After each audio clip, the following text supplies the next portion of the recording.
Hare Krishna, Krishna Krishna, Hare Hare, Hare Rama,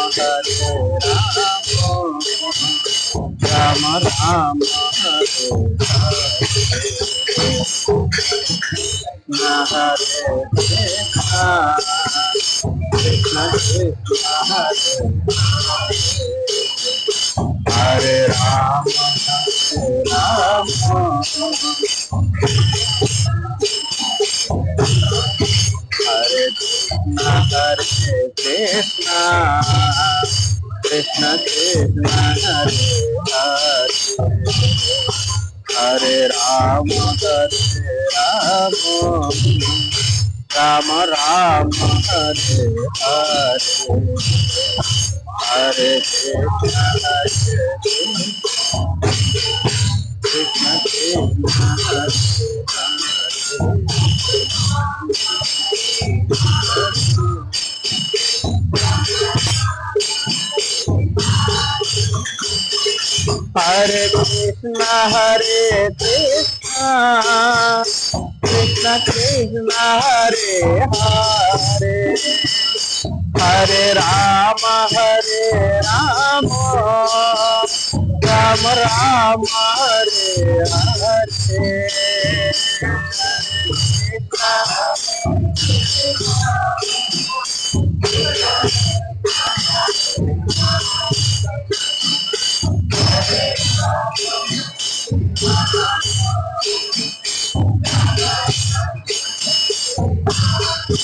Hare Hare Krishna, Krishna Krishna, Hare Hare, Hare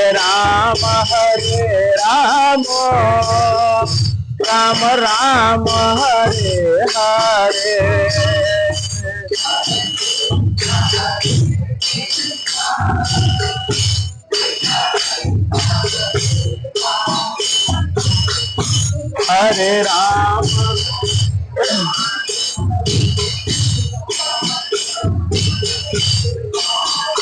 Hare Krishna, Krishna Krishna, Hare Hare, Hare Rama, Rama Rama, Hare Hare,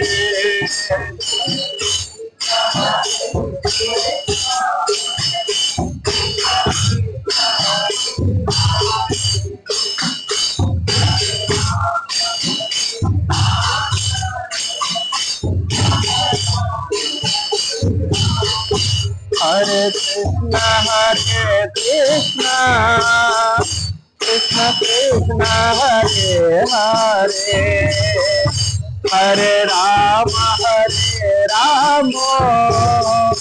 Rama Rama, Hare Hare,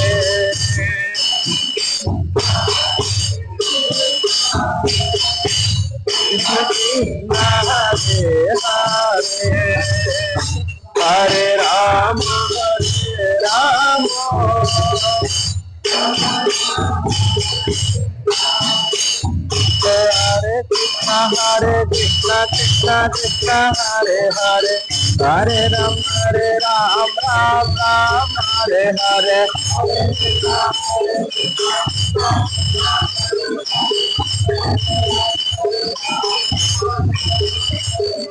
Hare Krishna, Krishna Krishna, Hare Hare, Hare Rama, Ram, Hare Hare,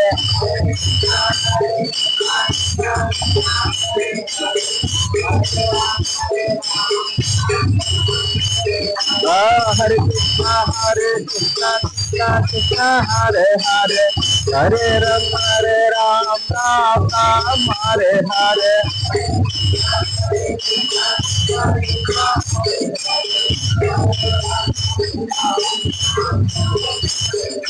Radha Govinda Radha Govinda Radhe Radha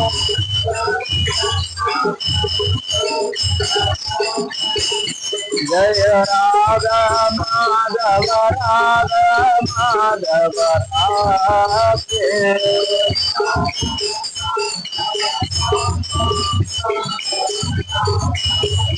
జయ జయ ప్రభుపాద ప్రభుపాద ప్రభుపాద ప్రభుపాద జయ జయ ప్రభుపాద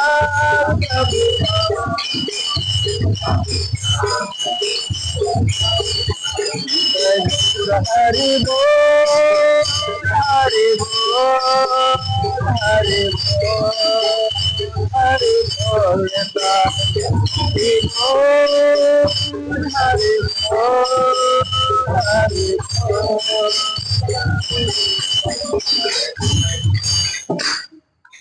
जय श्री राधा गोविंद भगवान की शिला प्रभुपाद की निताय गौर Premanand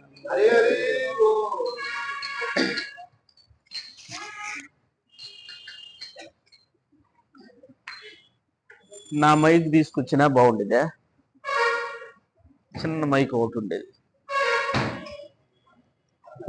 current లేదండి ఓం నమో భగవతే వాసుదేవాయ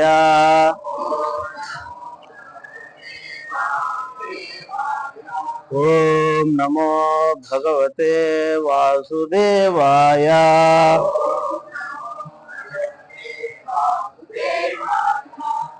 ఓం నమో భగవతే వాసుదేవాయ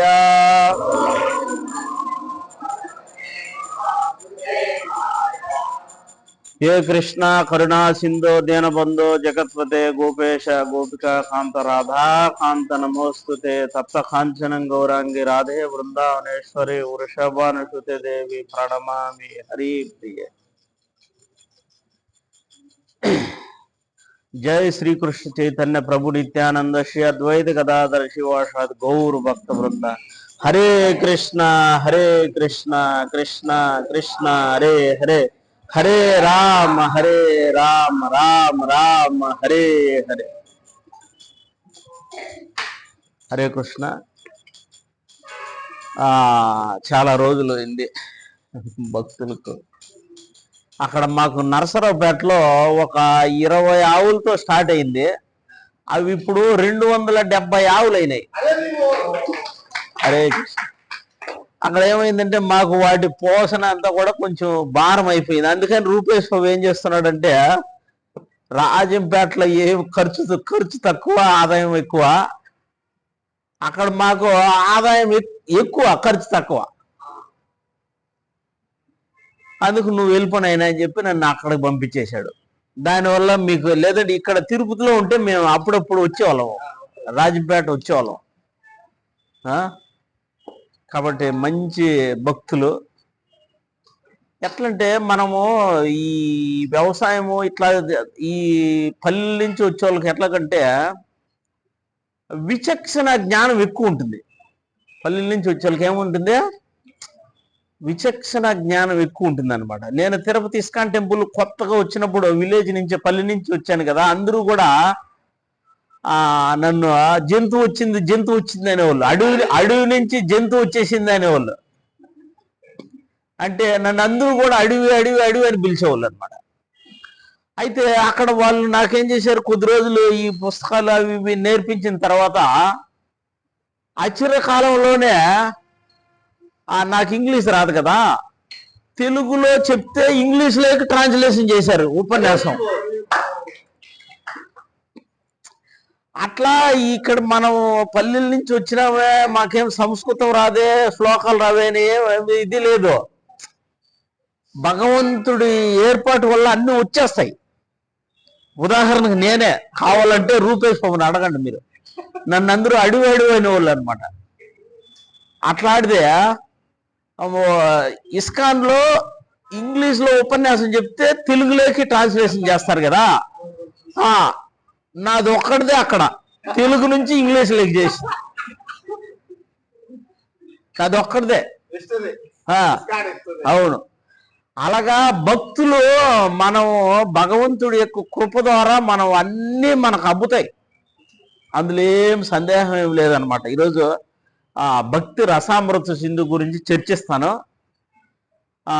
బాగా వినడానికి ప్రయత్నం చేయండి. ఓ శ్లోకం చదివి తర్వాత అందులోకి చెప్పండి. శ్లోకం. అహైతుక్య వ్యవహిత యా భక్తి పురుషోత్తమే. అహైతుక్య వ్యవహిత యా భక్తి పురుషోత్తమే. సాలోక్య సారిష్ట సామిప్య సారూప్య కృత్వమప్యత. అహైతుక్య వ్యవహిత యా భక్తి పురుషోత్తమే. సాలోక్య సారిష్టి సామిప్య సారూప్య కత్వమప్యత. శ్లోకం చదువుతానైనా చదువు పర్లే, మనకి ఎలాగైనా చదువు ఇబ్బంది. ఆహోయితుక్య వ్యవహిత భక్తి పురుషోత్తమే.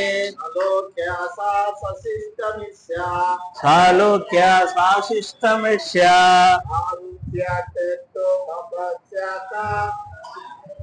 హేతుమప్యత దియమానం గృహణ్యతే. వినామస్తం వనా జనాః అయే భక్తి యోగక్య అత్యంతే ఉదాహృతః. మత చదువుతారా శ్లోకము? పిల్లలు చదువుతావమ్మా? మాత చేతి ఆ పై శ్లోకం చదువు నాయన సరిపోద్ది. పరి మంచిది. అహేతుక్య వ్యవహిత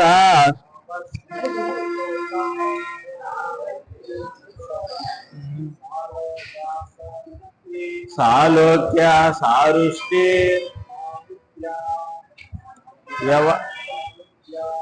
సముప్య ముప్యత.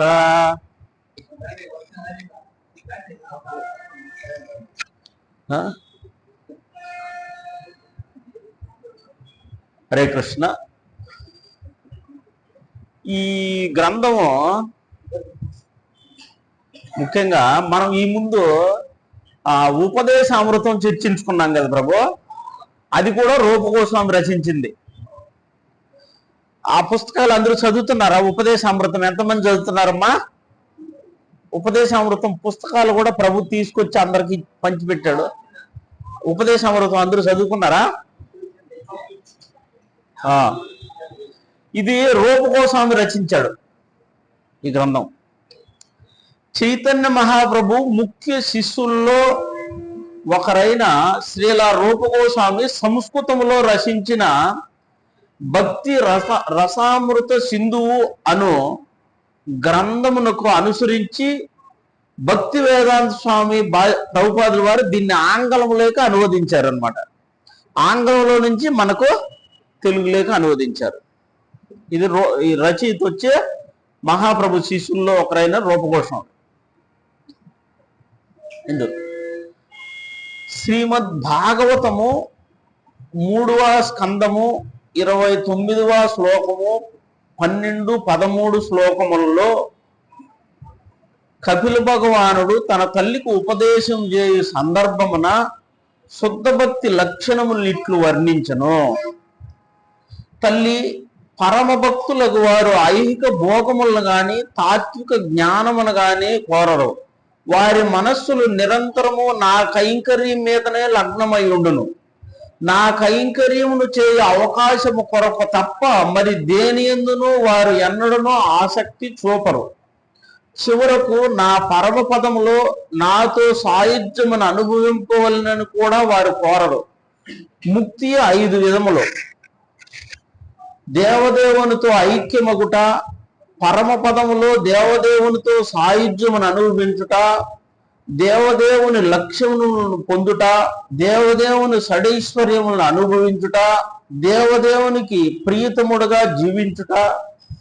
పరమ భక్తుడైన వాడు ఐహికమైన ఇంద్రియ తృప్తిని గాని పైన చెప్పిన 5 విధముల్లో ముక్తిని ఏదైనా ముక్తిని కానీ కోరడు. దేవదేవుని ప్రేమతో కైంకర్యము చేయుటతోనే కేవలం అతడు సంతృప్తి చెందును. అది పరమ భక్తుని ప్రధాన లక్షణం.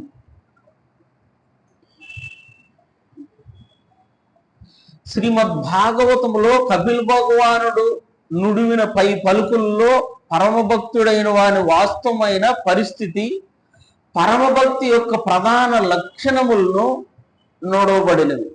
పరమభక్తి యొక్క ఇతర లక్షణములు వివిధ వైదిక గ్రంథముల నుండి గ్రహించిన దృష్టాంతములతో రూపగోస్వామి వివరించను. పరమభక్తికి 6 ప్రధాన లక్షణములను రూపగోస్వామి పేర్కొనెను. రూపగోస్వామి భక్తికి 6 ప్రధాన లక్షణములను వివరిస్తున్నాడు. 1 రాసుకుంటావా? పరమభక్తి ఐహిక యాతనల నుండి వెంటనే విముక్తి కలిగించును. ఇక్కడ ఎవరైతే ఈ భక్తియుక్త సేవలోకి వచ్చారో వాళ్లకు వెంటనే ఈతి బాధలు అంటాం చూడు, మన పెద్దలు మనకు అర్థమయ్యే బాధలు ఈతి బాధలు అంటారు. వీటి నుండి మనం ఏం చేస్తామో తక్షణమే మనకు ఉపశమనం లభిస్తుంది, విముక్తి కలుగుతుంది అన్నమాట. ఈ ఐహిక బాధలు ఈతి బాధలు అంటే ఏమంటే మీకు అర్థమయ్యే దానికోసం ఏదన్నా ఒక ఎగ్జాంపుల్ చెప్తాను. అది ఎలాగుంటుందంటే బాధలు అవి ఎలాగుంటాయంటే ఒకేసారి ఏమైంటుందంటే నాకు ఒకసారి ఒక 20 సంవత్సరాల క్రితం 20 సంవత్సరాల ముందు ఒకసారి ఏమైందంటే మా అమ్మకు గొంతు ఆపరేషన్ జరిగింది. గొంతు ఆపరేషన్, ఆమె ఒక హాస్పిటల్లో ఉంది. అప్పుడు ఏమైందంటే మా భార్య గర్భం ప్రసవం జరిగింది. వాడు నెల తక్కువగానే పుట్టేశాడు అనమాట. అప్పుడు ఏమైందంటే ఆ బిడ్డను తీసుకెళ్లి ఐసులో పెట్టారు ఇంకొక హాస్పిటల్లో, చిన్నపిల్లల హాస్పిటల్లో. ఆ పుట్టడం కూడా ఈమెకు గర్భసంచి అంతా తీసేసి వాడిని పుట్టేసారు. ఆపరేషన్ చేసి డాక్టర్లు చేశారనమాట. ఈమె ఒక హాస్పిటల్లో, బిడ్డ ఒక హాస్పిటల్లో, మా అమ్మ ఒక హాస్పిటల్లో. మా అన్న ఏమయ్యాడంటే సపరేట్ గా వారగా వెళ్ళిపోయాడు. అర్థమవుతుందా? డివైడ్ అయిపోయాడు. మా నాయన ఏమే ఇంటికాడ వ్యవసాయము అవి చూసుకునేవాడు అనమాట. నేను ఆ హాస్పిటల్ ఈ హాస్పిటల్ చూసుకునేవాడు.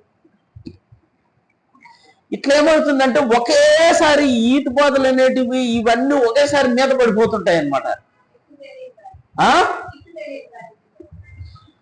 అయితే అందరిలాగా కాకుండా భగవంతుడు ఏం చేశాడంటే ఏం ఆ హాస్పిటల్ అంత బాధలు ఎంతో వచ్చినప్పుడు జోబులో డబ్బులు ఉన్నాయి కాబట్టి ఎట్లయితే అట్లా కానీ ప్రశాంతంగా జపం చేసుకుంటా డబ్బులు ఇచ్చేసేవాడిని. ఏ హాస్పిటల్కి ఎంత కావాలంటే అంత. అది భగవంతుని సంకల్పం అనమాట. అప్పుడు కూడా మనోడు ఎక్కువ కష్టపెడితే మళ్ళీ జపం వదిలేస్తాడేమో అని ఆయన భయం. నాకేం భయం లేదు, ఆయనే భయపడ్డాడు.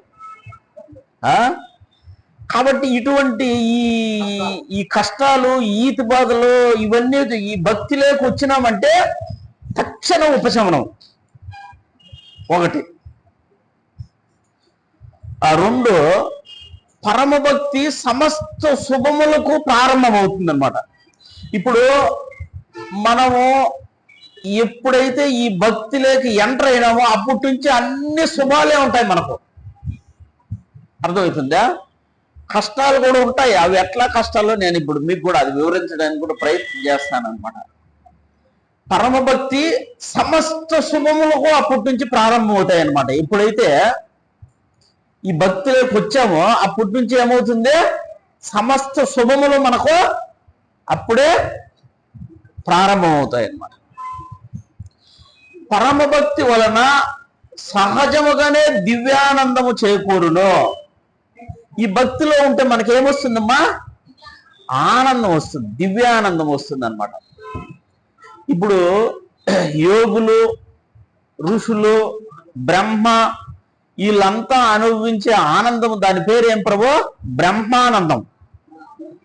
బ్రహ్మానందం అనేది గొప్ప ఆనందం. అయితే ఆ బ్రహ్మానందము కూడా ఒక సముద్రములో నీటి చుక్కతో సమానమే. మనం అనుభవించే ఆనందము మొత్తం సముద్రం అంత ఆనందం ఊహించుకోలేమన్నమాట.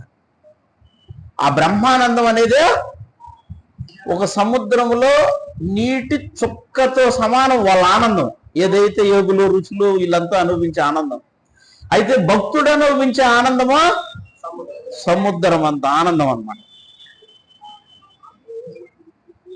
సహజముగానే దివ్యానందము చేకూరును. పరమభక్తి సిద్ధించుట మిక్కిలి అరుదు.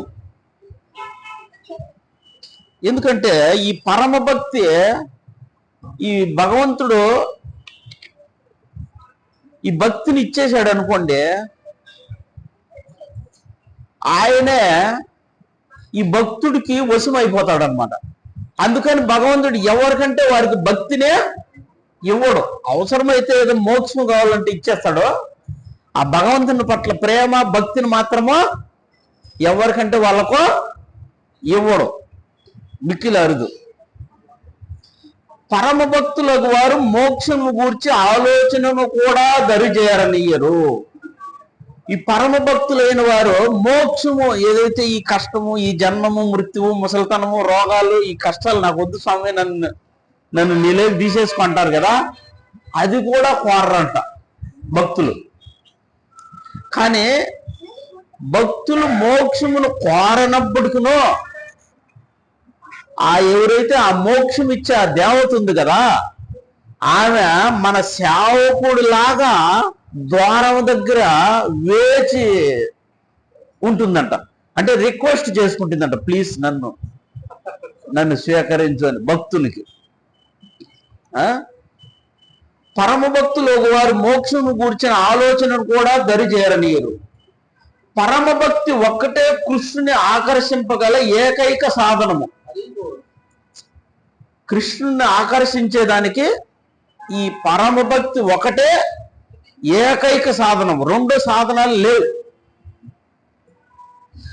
సమస్త విశ్వమునకు భోక్త, సమస్త విశ్వమును ఆకర్షించువాడు దేవాది దేవుడు శ్రీకృష్ణుడు. అట్టి శ్రీకృష్ణునే ఆకర్షింపగలది పరమభక్తి.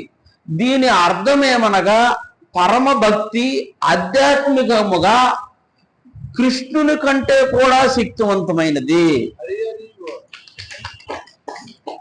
ఈ భక్తి కృష్ణుడి కంటే కూడా చాలా శక్తివంతమైంది అనమాట.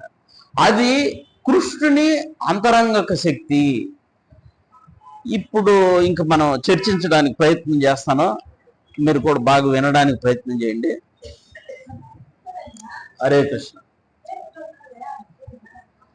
ఎలాగంటే భగవంతుడు భక్తిని ఇచ్చాడంటే ఆయనే ఆ భక్తుడికి సేవకుడిగా మారిపోతాడు అనమాట. ఇప్పుడు మనకు వెంకటేశ్వర స్వామి స్టోరీలో కూడా చూడొచ్చు. బాలాజీ బాలాజీ గోవింద గోవింద అనే ఒక బాబాజీ, ఆయన పేరు ఏం పేరు ప్రభు? అతిరామ్ బాబాజీ. అతిరామ్ బాబాజీ కదా, అతిరామ్ బాబాజీ. అతిరామ్ బాబాజీ ఇప్పుడు భగవంతుడి నామాన్ని స్మరించుకుంటూ ఉంటాడు అనమాట. సరే, వెంకటేశ్వర స్వామి వస్తాడు ఆయన దగ్గరికి. చూడు భక్తిని ఇస్తే స్వామి ఎలా దాసుడవుతాడు అనేది. వెంకటేశ్వర స్వామి వచ్చి ఏంది ఎప్పుడు గోవిందా గోవిందా నా బాలాజీ బాలాజీ అనుకుంటున్నావే, ఏదన్నా కొంచెం పట్టు ఇడుపులు ఆనందం కోసం ఏదన్నా ప్రయత్నం చేద్దాం. ఏం చేద్దాం స్వామి అంటే, సరే రా పేకాట ఆడదాం అంటాడు. అమ్మో తప్పు స్వామి, నేను అట్లా పేకాట్లు దూరం నేను అంటాడు. ఈ భక్తులతో వచ్చి తలనొప్పి ఇదేను, సరే నేను నేర్పిస్తారా అంటాడు అనమాట. ఏంది ప్రభు మీరు మాంసం మద్యం జూదం ఆడకూడదంటారు, మరి వెంకటేశ్వర స్వామి ఎట్లా ఆయన పేకాటాడు, ఆయన అందరికీ భక్తులకు నేర్పిస్తున్నాడు అంటే ఇదే దివ్యానందం అంటే. చెప్పుకున్నాం కదా, ఇదే దివ్యానందం. ఇది భక్తులకే అర్థం అవుతుంది, భక్తులు కాని వాళ్ళకి అర్థం కాదన్నమాట. నేను నేర్పుతారా నీకు పేకాట ఆడేది ఎలాగని అని చెప్తాడన్నమాట. సరే ఇద్దరు రాత్రంతా ఈ పేకాట ఆడారనమాట. ఎవరు? అతిరాం బాబాజీ, వెంకటేశ్వర స్వామి. సరే అక్కడ శంఖం ఊదేశారు, తెల్లవారుజాము అయిపోయింది అనమాట. ఈ నాగపడుగులు ఈ బిల్లలు అవి వేసుకుంటాడు కదా స్వామి, బంగారు ఆభరణాలు వజ్రాలు కిరీటం ఇవన్నీ ఏం చేసినాడంటే అర్థం కదా, పేకాట ఆడేటప్పుడు అన్ని తీసి పక్కన పెట్టాడు. అరే ఈ పేకాట ఆడేటప్పుడు ఏం చేశాడు, అరే జయ శ్రీ రాధా గోవింద భగవానికి.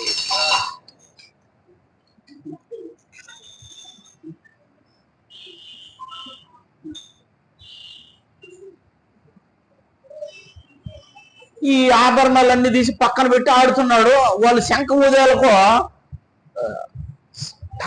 లేచి పరిగెట్టి వెళ్ళిపోయాడు అనమాట. అమ్మో శంఖం ఊదేశారు ఇంకేముంది అని వెళ్ళిపోతాడు అనమాట. అప్పుడు వెళ్ళి ఈ బ్రాహ్మణులంతా చూస్తే ఏముంది, భగవంతుని అలంకరించినటువంటి ఆభరణాలు ఏం లేవు అక్కడ. రాత్రి గుళ్ళు దొంగలు పడ్డారు, ఆభరణాలన్నీ దోషేశారు. ఇంకా పోలీసులు వాళ్ళు రక్షక భటులు వాళ్ళంతా విచారిస్తారనమాట. విచారిస్తే ఎక్కడ దొరికాయేవే, అతిరాం బాబాజీ దగ్గర దొరికాయన్న. ఆయన చెప్తున్నాడు, స్వామి ఇవి నేనైతే తీసుకురాలేదు, స్వామి వచ్చాడు ఇక్కడ రాత్రి అంతా జోదం ఆడాడు, ఇక్కడ పెట్టాడు. పాలు పట్టుకొని పాపము ఆయన్ని కొట్టడము, దండించడము, జైల్లో వేయడం ఇవన్నీ చేశారనమాట. ఈడెందుకు రావాలి, నేనేదో గోవిందా గోవిందా అనుకుంటే నాతో జోదం ఎందుకు ఆడాలి, నాకు ఈ దెబ్బలేంది ముసలవాన్ని, ఏమి ఎక్కువ నన్ను. ఇట్లా భగవంతుడు ఏం చేస్తాడంటే ఆనందము ఇట్లా రకరకాలుగా చేస్తాడనమాట భగవంతుడు లీలలో. సరే అప్పుడు ఆయన నాకు స్వామి వచ్చాడు, ఈ విధంగా నాతో దూరం ఆడాడు, ఇక్కడ ఆభరణాలంతా మరిచిపోయి వెళ్ళిపోయాడు, ఇందులో నాదేమి దోషం లేదు, దోషం అంతా అయిందే స్వామిదే అన్నాడు ఈ భక్తుడు అతిరాం బాబాజీ. అప్పుడు వాళ్ళు ఒక పరీక్ష పెట్టారనమాట. చాలా చెరుకులు, ఒక లోడు చెరుకులు తీసుకొచ్చి ఒక రూమ్లో పెట్టి ఇవన్నీ తినేయాలి తెల్లవారేసరికి. అర్థమవుతుందా, నువ్వు శక్తి ఉంటే, నువ్వు భక్తుడైతే నీకు స్వయంగా స్వామి వచ్చి మాట్లాడేడుకుంటే అని. అప్పుడు గజరాజును రక్షించినోడు ఆయన. అప్పుడు అర్థమైందా, సరే ఒక వేణుకు వచ్చింది ఆ కొండ మీద నుంచి, ఏనుగు వచ్చి మొత్తం అన్ని సప్పరం చేసి మళ్ళీ వెళ్ళిపోయింది అనమాట. తెల్లవారు లేచి చూస్తే ఆ రూమ్ లో అన్ని పిప్పే ఉండదు, చెరుకు రసం తీసేసి పిప్పే ఉందన్నమాట. అట్లా భగవంతుడు ఏం చేస్తాడంటే ఇట్లా ఆనందం కోసం ఇట్లా లీలలు చేస్తుంటాడు అనమాట. ఒకసారి ఏమవుతుందంటే పండరిపురంలో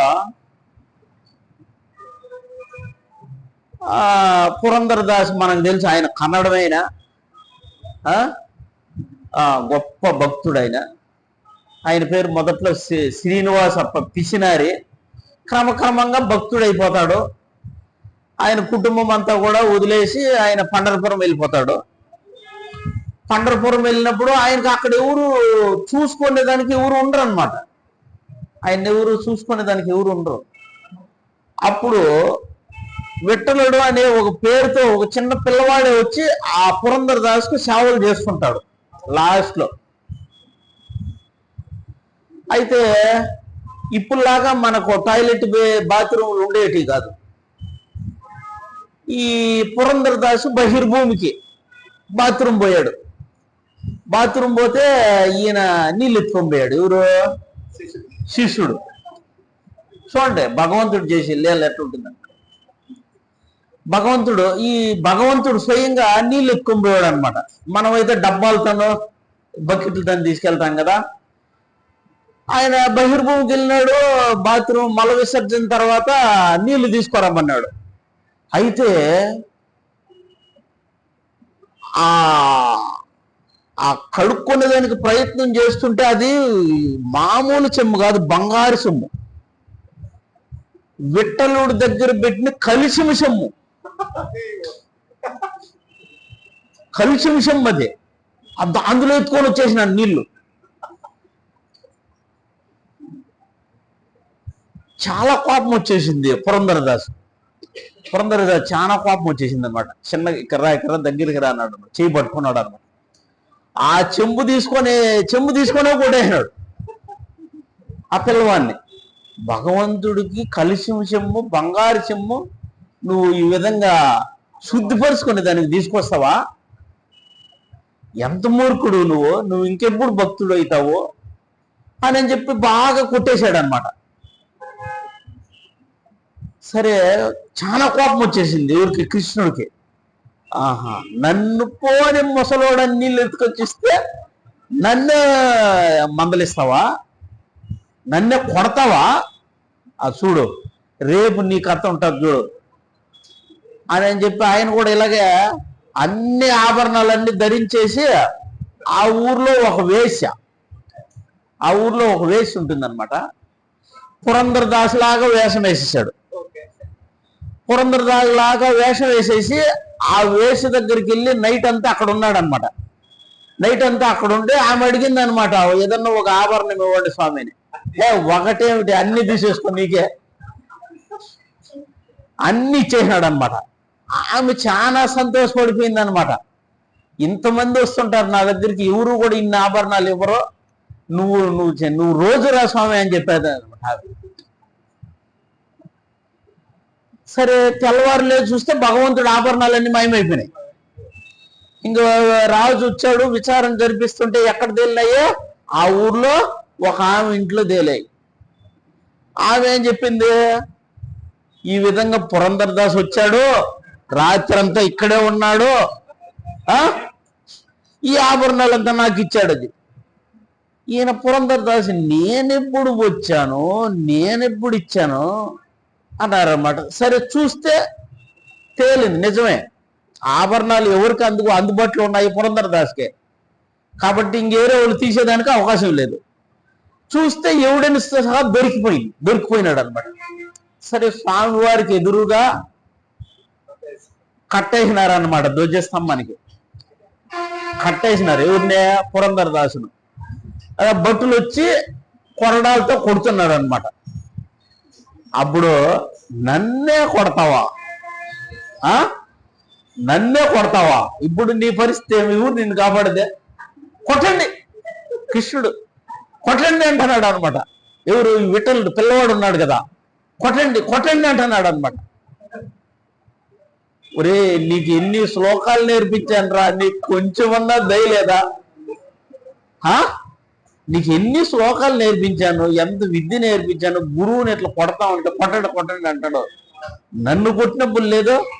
అప్పుడు ఈ రుక్మిణి సత్యభామ ఉంటారు కదా, స్వామి ఏమి స్వామి నీ లీల, ఏదన్నా లీల చేయడానికి ఒక అద్దు పొద్దు ఉండాలి కదా, ఏమిటిది నీ వికృతం, నువ్వు ఏమి ఎప్పుడు ఎట్లా చేస్తావో, ఎప్పుడు ఎట్లా ప్రవర్తిస్తావో ఎవరికే అర్థం కాదు. ఇది ఖచ్చితంగా చాలా దారుణమైన సంఘటన, ఇది మేము ఖండిస్తున్నాము అన్నారనమాట వాళ్ళు పక్కన రుక్మిణి సత్యభామ. సరే ఈ ఒక్కసారి క్షమించేస్తాలే. భగవంతుడు మాయ కదా, ఆయన ఏదో అని మంత్రాలు వేస్తాడు కదా, ఆయన మంత్రం అయినక్కర్లే, ఆయన ఏదైనా చేయగలడు. మాయ ఆయన సంకల్పంతోనే ఏదైనా చేయగలడు అనమాట. ఇట్లా భగవంతుడు ఈ భక్తిని ఇచ్చాడంటే ఏమవుతుందంటే ఆయనే ఆ భక్తుడికి వశమైపోతాడు. అప్పుడే అందుకని ఏం చేస్తాడంటే భగవంతుడు ఇప్పుడు మనం ఏదైనా ఒక కార్యం ఒప్పచెప్పేటప్పుడు మా ఇస్కాన్లో మా ప్రభు ఏదైనా రహస్య కార్యక్రమం చేసేటప్పుడు నాకు తెలకుండా చేసేస్తారు. ఎందుకంటే నాకు తెలిసిందంటే నారదుడికి తెలిసినట్లే. అందుకని నాయన రామచంద్రకి తెలియకుండా చేయండి అని వాళ్ళు ప్లాన్ చేసుకుంటారు అన్నమాట. అట్లా భగవంతుడు ఏం చేస్తాడంటే మనం ఎవరికైనా ఏదైనా ఒక పని పురమాయించినప్పుడు అతను సమర్థుడా కాదో చూసే ఆ పని అతనికి అప్పచెప్తాం అనమాట. అట్లా భగవంతుడు మనకు ఈ భక్తిని ఇచ్చేటప్పుడు ఏం చేస్తాడో ఈయన దీన్ని జాగ్రత్త పరుచుకుంటాడా, దీనికి ఇతను అర్హుడా కాదా అని చూసే భగవంతుడు మనకు భక్తిని ఇస్తాడనమాట. కాబట్టి ఈ పరమ భక్తి అనేది సర్వశుభము. ఇప్పుడు మనకు కర్మలు ఉంటాయి, సంచితము, ఆగామి, ప్రారంధం అని పద్మపురాణంలో అయితే మరి వివరంగా వివరించబడ్డాయి ఈ కర్మలో. అవి తీసి ఇక్కడ ఈయన రూప కోసం కూడా కొద్దిగా ఇచ్చాడు. ఈ కర్మలు అనేటివి ఎలాగుంటాయంట, ఇప్పుడు వృక్షాలుగా మారిపోయినాయి అనుకో. ఇప్పుడు మనం అనుభవిస్తున్నటువంటి కర్మలు కొన్ని బీజ రూపంలో ఉంటాయి, అలాగే అవి భవిష్యత్తుకు ఎప్పుడో అనుభవించాల్సిన కర్మలు. కొన్ని ఇప్పుడు ఫలాలు వచ్చేస్తుంటాయి, అవి ఇప్పుడు పండిపోయిన కర్మలు. కోతకు వచ్చేసింది అంటాం కదా, అవి పండిపోయిన కర్మలు. ఈ విధంగా కర్మలు అనేటివి సంచితము, ఆగామి, ప్రారంధం అని 3 రకాలుగా ఉంటాయన్నమాట.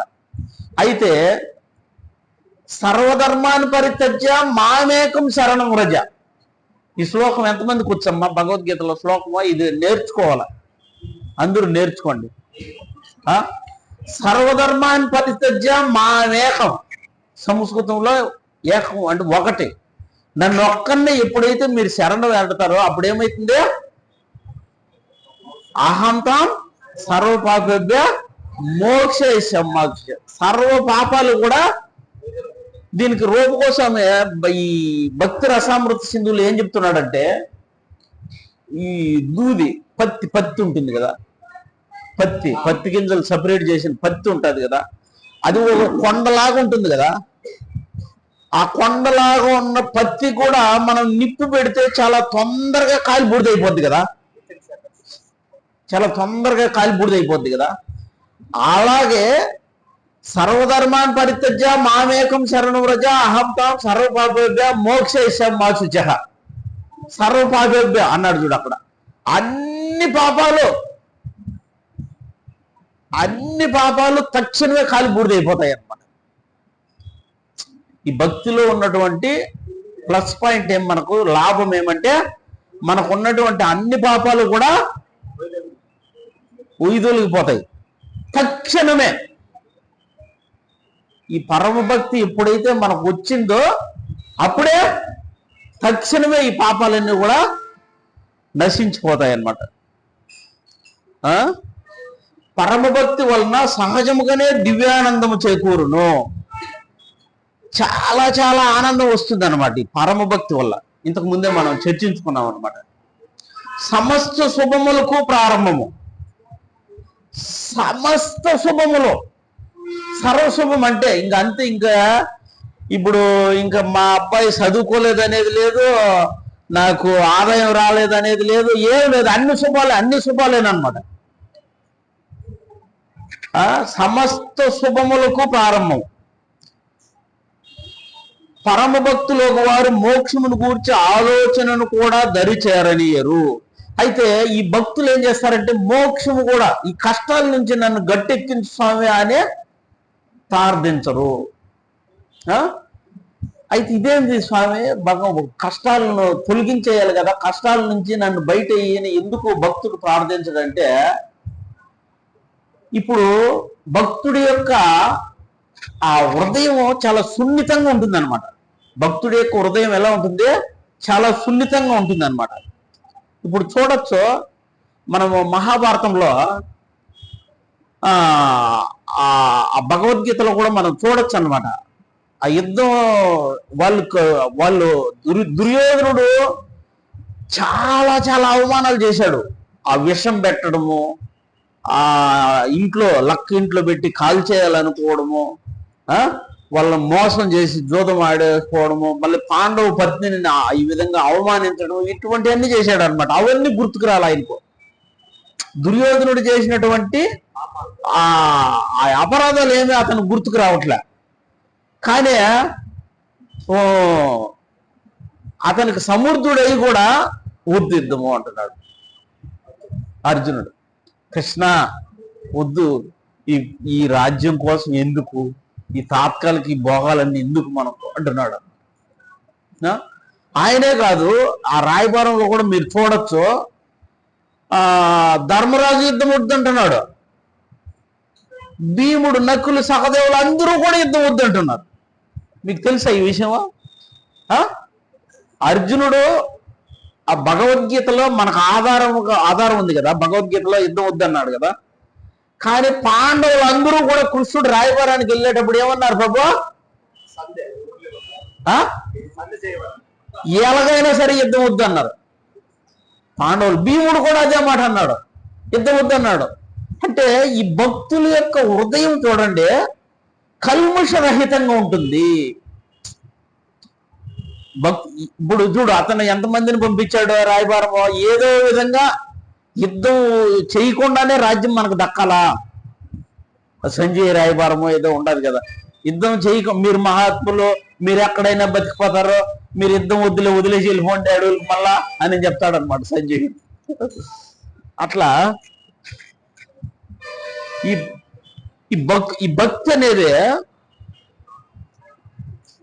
ఆ భక్తి అనేది ఆ హృదయంలో బీజం అయ్యి మొలకెత్తిందంటే చాలు, అతనికి హృదయంలో ఉన్నటువంటి సర్వ శుభాలు వచ్చేస్తాయి అన్నమాట. మళ్ళా ఇంకెవ్వరికి గానే హాని తలపెట్టాలనుకోడు అనమాట. ఇప్పుడు మనం చూడొచ్చు, ఈయన రామాయణ రచయిత పేరేం వాల్మీకి. అంతకు ముందు జనంలో ఏదో వేట ఆడుకొని బోయవాడు వేట ఆడుకొని, నాకు రామాయణం పెద్ద పట్టులేదు, భాగవతమే, అట్లా ఏమనుకోబోకండి. ఆయన ఒకసారి ఆ జంతువులను సగం వేటాడి సగమే చంపి ఆనందించేవాడు అనమాట.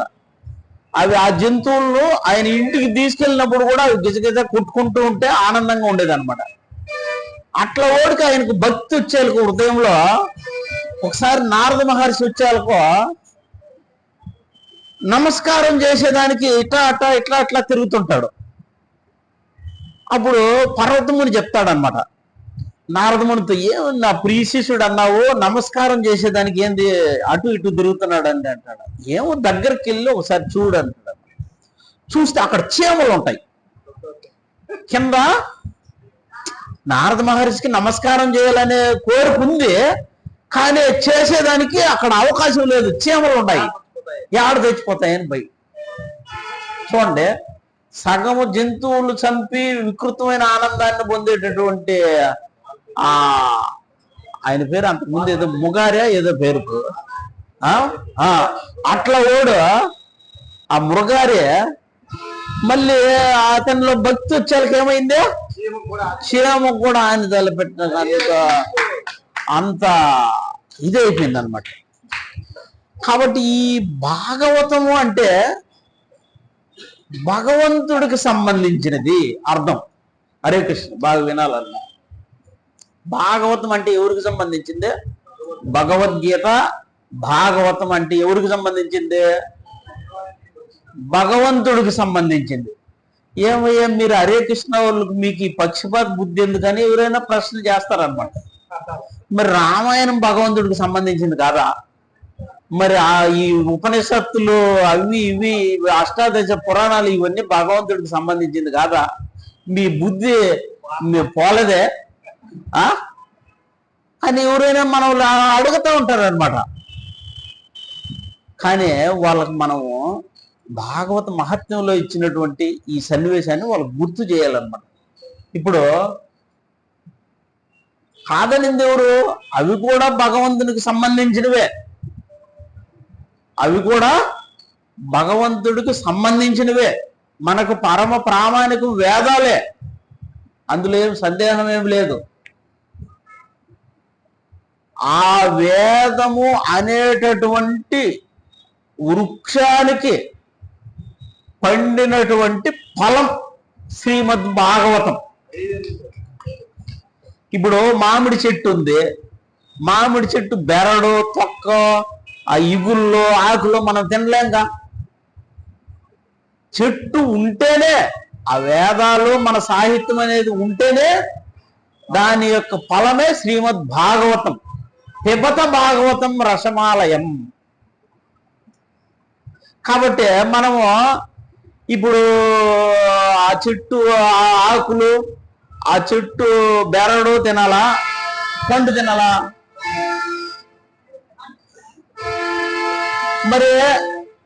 మరి చెట్టు కావద్దంటే చెట్టు ఉంటేనే పండు వచ్చింది. దేన్ని మనం ఇక్కడ తిరస్కరించట్లేదు. ఇప్పుడు చెరుకు ఉంది, చెరుకే నమ్ములుకొని తింటే బాగుంది అనుకుంటాము, అది పిండుకొని తాగితే ఇంకా బాగుంది అనుకుంటాం. చెరుకు పాలు చెరుకు నమ్ములుకొని తింటే బాగుంది అనుకుంటున్నాము, అది పిండుకొని తాగితే ఇంకా బాగుంది అనుకుంటున్నాము. ఇంకా దాన్ని కాసుకొని దాన్ని బెల్లము చక్కెర చేసుకుంటే ఇంకా బాగుంది. ఇంకా దాన్ని మనం బాగా ఇదేదే పాలకోవ చేసుకుని తీసుకుంటే ఇంకా బాగుంది. ఇది ఎలాగుంది? టేస్ట్ పెరుగుతుంది లేదా మొదటి నుంచి? అంటే మొదలులో లేని యొక్క రుచి ఈ చివరిలో ఉంది. అర్థమవుతుంది నాయనా నీకు? అంటే చెరుకే బాగుందంటే, పిండుకొని తాగితే ఇంకా బాగుందంటే, దాన్ని బెల్లం చేసుకుంటే ఇంకా బాగుందంటే, అదే బెల్లం వేసుకొని మనము మంచి మైసూరు పాకు చేసుకుంటే, మంచి స్వీట్ చేసుకుంటే ఇంకా బాగుంది. బెల్లం మూల పదార్థం తీపి పదార్థమే. 50 రూపాయలు కిలో చక్కెర ఎంత? 50-60 రూపాయలు. కానీ ఈ నెయ్యితో చేసినటువంటి ఈ స్వీట్ ఉంది కదా, అది కిలో 800.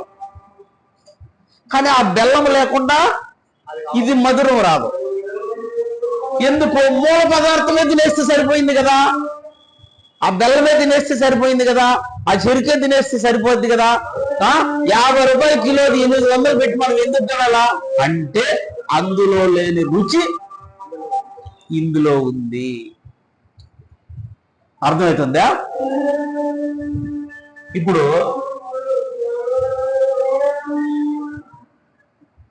యజ్ఞం చేయాల. యజ్ఞం చేయాలంటే మనం ఏమేస్తాం? యజ్ఞంలో నెయ్యి వేస్తాం. నెయ్యి ఎందుకు చేయాలా? మూల పదార్థం పాలు కదా.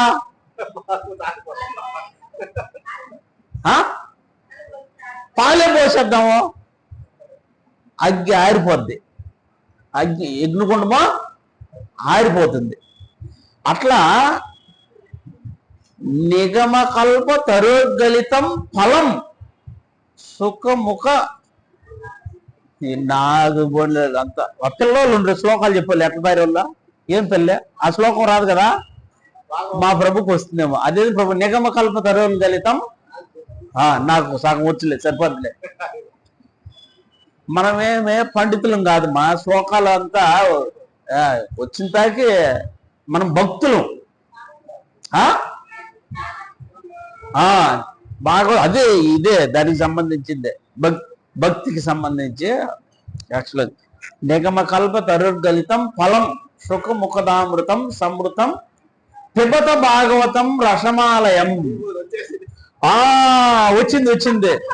వచ్చింది రసమాలయం. పిబత భాగవతం రసమాలయం. ఇప్పుడు ఇప్పుడు మనం చర్చించుకుంటున్నాము, ఈ భక్తిలోకి వస్తే అది మంచిది, ఇది మంచిది, అది మంచిది అట్లా అంటున్నాం. ఇప్పుడు మనం మరి మరి నాకు కొమ్ములు రావట్లేదు, నా ఒళ్ళంతా బంగారుగా తయారైపోవట్లేదు, ఏం మంచిదని ఎలా తెలుసుకోవడము? ఇది ఏమి రసం ఏమి? ఇది ఏదైనా కానీ తినేవాడికే దాని రుచి తెలుస్తుంది అనమాట. ఇప్పుడు ఆ రసము, ఈ భాగవతము భగవంతుని భక్తిలో ఆ రసము తెలియని వాడికి ఇంకా అందులో విసుకొస్తుంది అనమాట. ఆ రసం తెలియనటువంటి వాళ్ళను మనం వాళ్ళకు అది ఎట్లుంటుందంటే, ఇప్పుడు ఉదాహరణకు ఎవడన్నా ఇంట్లో అన్ని కిటికీలు తలుపులు వేసుకొని లోపల ఉన్నాడు అనుకోండి, బయట వెలుగుంది రా అంటే నాకు నిదర్శనం, నాకు ఏమి ఆధారము, నాకు నిదర్శనం, నేను ఎలా నమ్మాలంటే నమ్మడం ఏమి లేదు. కిటికీలు ఓపెన్ చేసుకుంటే వెలుగు వస్తుంది. తలుపు తెరిస్తే నువ్వు ఆ మబ్బు గదిలో, ఆ బీరువా గదిలో ఉండకుండా అవి బయట వచ్చినావు అనుకో వెలుగుంది అని తెలుస్తుంది అనమాట. అట్లా లేకుండా నాకు ఆదర్శమేమి, నాకు నిదర్శనమేమి, నేను నీ మాట నేను ఎన్నాళ్ళు నమ్మాలంటే ఆ రుచి, ఆ రసం తెలిస్తేనే కేవలం ఆనందకంద. ఆనందం అనేది ఎలా వస్తుంది మనకు? ఆ రసం తెలిసినప్పుడే. అర్థమవుతుందా? ఇప్పుడు చిన్నపిల్లలు ఉంటారు, వాళ్ళు ఎక్కడన్నా పెళ్లి జరుగుతూ ఉంటుంది చూసిండుకొని వాళ్ళు ఏం చేస్తారంటే చిన్నపిల్లలు కూడా పెళ్లిళ్ళు చేసుకుంటూ ఉంటారు. చిన్నపిల్లలు బడికి పోయేటప్పుడు అంతా కూడా తర్వాత ప్రోగ్రామ్ ఏమి తర్వాత సంతానాన్ని కూడా కానాలా, ఈ విధంగా మళ్ళీ మన పిల్లలను కూడా చదివించాలా, ఇట్లా విషయాలన్నీ పిల్లలకు తెలియదు.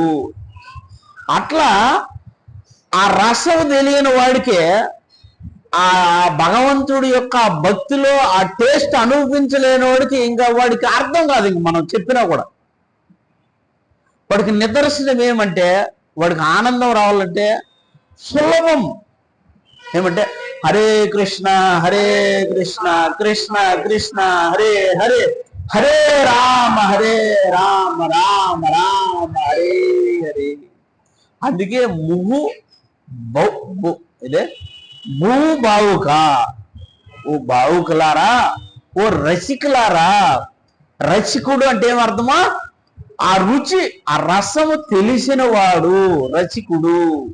ఓ రసికులారా, ఇది పిబత భాగవతం రసమాలయం. ఈ రసం భలే ఉంది, రండి స్వీకరించండి. అయితే అన్నమాట. ఇట్లా భక్తిలో మనమేమే ఏంది ప్రభు, నేను చిన్నప్పటి నుంచి జపం చేస్తాండా, ఇప్పుడు కూడా నాకేమే అగమో సుఖమో లేదు, అగమో సుఖమో లేదు, నేను ఎప్పుడు ఇట్లే ఉన్నాను అట్లా అంటున్నారు అనమాట. వాళ్ళకు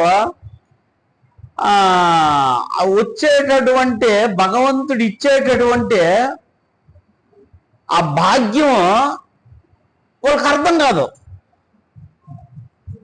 భగవంతుడు ఇచ్చేటటువంటి భాగ్యము వాళ్ళకి అర్థం కాదన్నమాట. ఏం భాగ్యం ఇస్తానాడయ్యా, ఎట్లా భాగ్యం అనుకోవాలంటే, ఇక్కడ డబ్బులు, భవనాలు, బిల్డింగులు, కార్లు ఇదే ధనం కాదు, ఇదే భాగ్యం కాదు. అర్థమవుతుందా? భాగ్యముకు మన పరిస్థితి ఏమైపోయిందంటే, ఈ అజ్ఞాన కారణంగా ఏది భాగ్యమో తెలుసుకోలేకుండా ఉండడం. నేను బాగున్నానండి, ఇల్లు కట్టేశానండి, పిల్లలకు పెళ్లి చేసేసానండి, కారు కొనేసానండి, ఇంకా అయిపోయిందండి, నేను బాగా అయిపోయినానండి.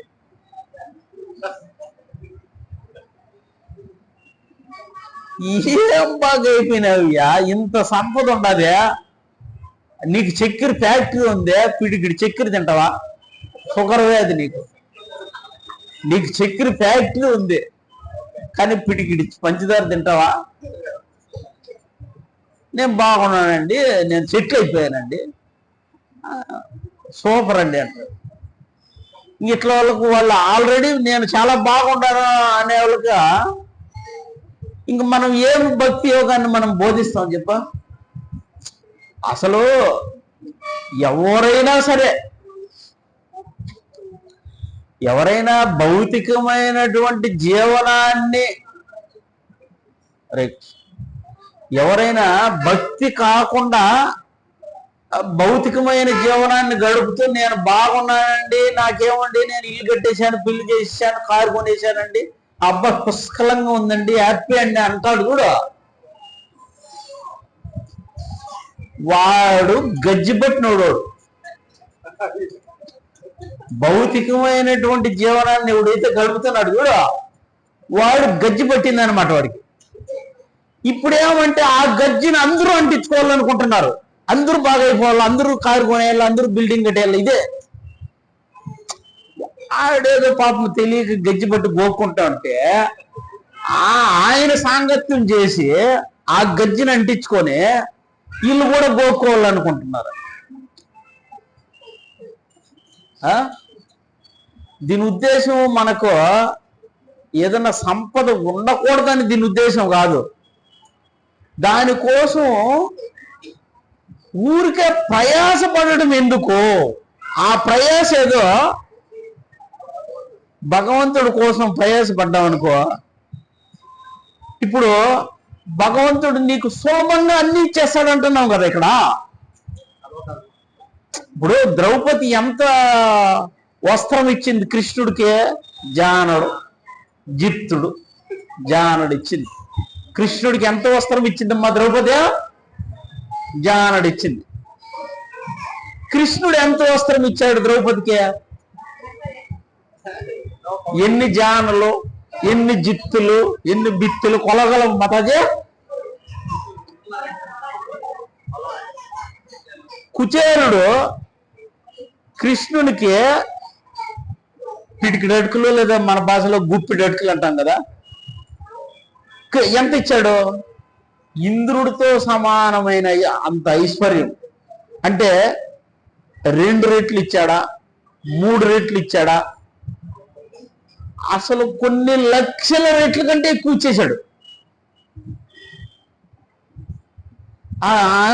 రుక్మిణిదే వచ్చి చెయ్యి పట్టుకుంటుంది, ఇంక తినబాక.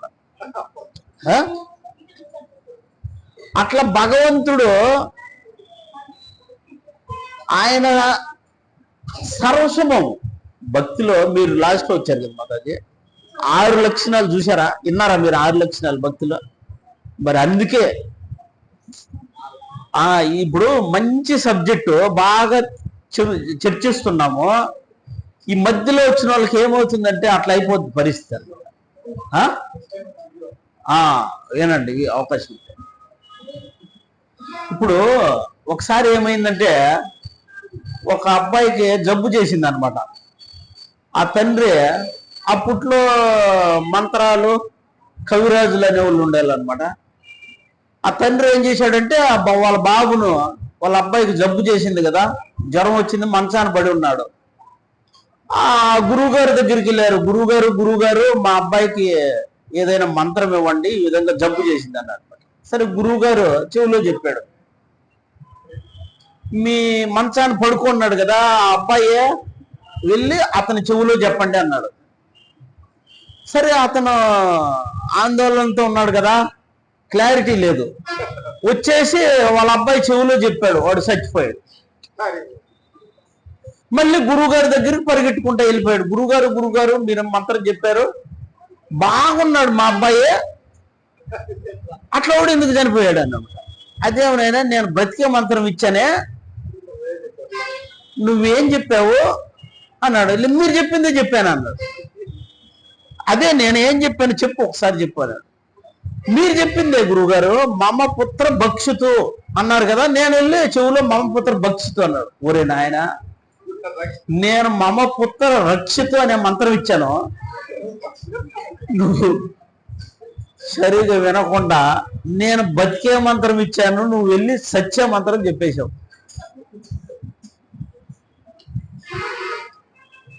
కాబట్టి ఎవరన్నా కానీ ఏదైనా చవరం చేయండి, నేను ఇంటర్నెట్లో పెద్ద పెద్ద ఉపన్యాసాలు ఏంటా ఎందుకు వినాలా అనుకుంటారు. ఇక్కడ ముఖము ద్వారా వినాలా. అందుకే ఇప్పుడు మీ గురువు ప్రభుపాదుల వారు పెద్ద గురువు కదా, ఆయన్నే గురువుగా చేసుకో. మళ్ళీ ఇప్పుడు ఇంకో గురువుని ఎందుకు ఎంచుకుంటున్నావో? అందుకే బ్రతికున్న గురువుని ఎంచుకోవాలి. అలాగనుకుంటే మనకు మహానుభావులు అన్నమాచార్య ఉన్నాడు, ఎందుకు రామదాస్ ఉన్నాడు, మళ్ళీ కొత్తగా ఈ గురువులు ఎందుకు మనకు? అందుకే వాళ్ళు వచ్చి మనకి ఎట్లా పూజ చేయాలా, ఎట్లా నమస్కారం చేయాలా అని ప్రత్యక్షంగా వాళ్ళు చెప్పలేరుగా. అందుకని బతికుండే గురువుని ఎంచుకోవాలి మనం, పోయినోళ్ళు కాదు. పోయినోళ్ళు ఎంత గొప్ప వాళ్ళు అయినా సరే, ఒకవేళ బతికున్న గురువు అంత గొప్పవాడు కానప్పటికినో ఈ బ్రతికున్నటువంటి గురువునే మనము ఆశ్రయించాలా. కాబట్టి ఈ భౌతికమైనటువంటి జీవనము అది ఎట్లుంటుందంటే, ఇప్పుడు మంటను ఆరిపోయాలనే దాంట్లో నీళ్లు పోస్తే మంట ఆరుతుంది, కానీ పెట్రోల్ పోస్తే మంట ఆరదు. ఎప్పుడైతే మనం తృప్తి లేనటువంటి జీవనం గడుపుతున్నామో అదే నరకం. ఆ ఎక్స్ప్రెషన్ లో నరకం అంటే ఏంటంటే, తృప్తి లేని వాడే నరకం, తృప్తి లేని జీవనం అదే నరకం. ఒక వ్యక్తి గొప్ప సంపన్నుడై ఉండొచ్చు, ఒక వ్యక్తి పేదవాడై ఉండొచ్చు. అంత మాత్రాన ఆ మూర్ఖుడు చూడు, అతను కారు ఉంది, బంగళా ఉంది, ఇల్లుంది అంటున్నావు అంటేనే దీని ఉద్దేశం ఏమే, నీకు అసూయ ఉంది అని అర్థం. ఆ ధనవంతుని చూసి అసూయ పడుతున్నావు అని దాని అర్థం. అది కూడా మంచిది కాదు. ధనవంతుని చూసి అసూయ పడటము మంచిది కాదు. మనం ఏదో దొంగతనం చేసో, ఏదో విధంగా లేదంటే మోసం చేసో, కొన్ని అబద్ధాలు అయినా చెప్పి వ్యాపారం చేసి ఎలాగలగా 100 రూపాయలు 10,000 అమ్మేసి నేను కూడా పెద్ద భవనం కట్టేయాలి అనుకోవడం కూడా మంచిది కాదు. ఇప్పుడు వర్తకులు ఉంటారు, నిజం చెప్తారు, అబద్ధం చెప్తారు వాళ్ళు. అవును, ఎందుకంటే అది వాళ్ళ ధర్మం. ఇప్పుడు రూపాయికి తెచ్చుంటారు, 10 రూపాయలు 2 రూపాయలు చెప్తారు. 10 రూపాయలు అంటే మరి అది అన్యాయం పోతుందా? 2 రూపాయలు చెప్తారు, అది అబద్ధం అయినా కూడా అది ధర్మం. ఇప్పుడు వడ్డీ వ్యాపారం చేసుకోవచ్చు, ఏదో రూపాయి వడ్డీ, ₹1 వడ్డీ అంటే ధర్మం. 5 రూపాయలు వడ్డీ, 10 రూపాయలు వడ్డీ అంటే అదే అధర్మం. ఇక్కడ మనం ఏ పనైనా కానీ ధర్మ బుద్ధితో చేస్తే అది ధర్మము. శాస్త్రం చెప్పినట్లు చేస్తే అది ధర్మము. అట్లా ఈ భౌతికమైనటువంటి జీవనం అంటే దాంట్లో మనం అది దగదగ మండే అగ్నితో పోల్చాడు. అది దాంట్లో ఇంక మనం ఈ భోగాలు పెంచుకోవాలనే భోగం అనేటటువంటి పెట్రోల్ వేస్తే అది ఇంకా మలుగుతుంది. హరే కృష్ణ హరే కృష్ణ కృష్ణ కృష్ణ హరే హరే, హరే రామ రామ రామ హరే హరే. నీళ్లు పోయాలి, మా ప్రభు చెప్పాడు కరెక్ట్. అట్లా వింటా ఉంటే కొంచెం అర్థమైపోతా వచ్చేస్తుంది. నీళ్లు పోయాల, పెట్రోల్ పోయకూడదు. అట్లా ఇప్పుడు ఎవరన్నా దోశలు పోస్తుంటారు కదా ఇంట్లో, దోశల్లో సోడా ఎక్కువ అయిపోయింది అనుకో, ఏమవుతుంది మాతాజీ? నీళ్లు దప్పి ఎక్కువ అవుతుంది. ఇప్పుడు నీకు దాహం తగ్గాలంటే మంచి నీళ్లు తాగితే దాహం తగ్గుద్ది, కానీ దాహాన్ని తగ్గించుకోవాలని ఏనుగారు తాగితే ఏమన్నా నేను మాట్లాడేది ఏమన్నా మీకు కఠినంగా కనపడుతుందా?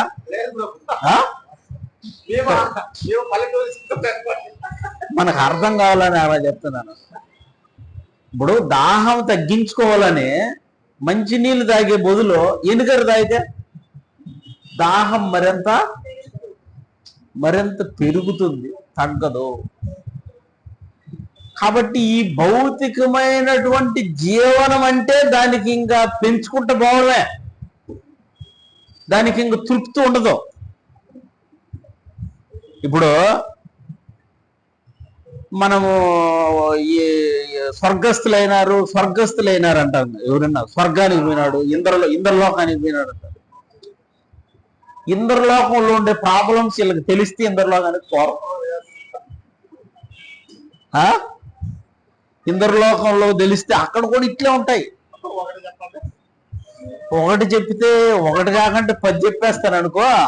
కాకపోతే మన వాళ్ళు పొరపాటుగా అర్థం చేసుకోకూడదు, బాగా వింటే అర్థం అవుతుంది బాగా. ఒకసారి ఇట్లే